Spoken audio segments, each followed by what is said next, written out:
We had one good friend of ours who was an outsider who was dating one of our good friends who was an insider.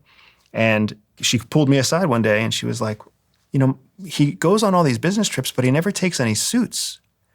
She's like, I think he's cheating on me. And I was like, no, he's actually going to a tactical training course where you don't need to wear anything except BDUs, but I can see your concerns. So you have to there's a lot of walking people off a cliff because they start to come to the wrong conclusion about what their actual partner is doing. Chihi, what's your journey into the CIA?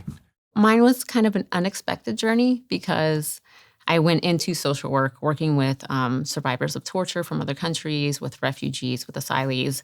But before I got that job, I'd spent my entire last year of grad school going to job fairs. And what I really wanted was to work for the federal government, for the larger mission for the United States, for the people of the United States.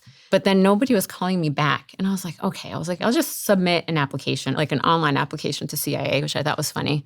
And then a few months later, I got a call back. She was like, come to the information session. So I went in a random hotel with these nondescript signs outside, and you walk in and you're like, I don't know if I'm in the right place. And then they close the door and they're like, welcome to the CIA recruiting session. And you're like, oh, this is so bizarre. And did they tell you what your role is? Because I know there's several different roles in the CIA. Targeters began during the War on Terror. And because what they initially did was target individuals for capture or kill for the military. Okay, so what does that mean? They targeted people for capture or kill for the military. So you would find the person to capture or kill in a foreign country? Yes.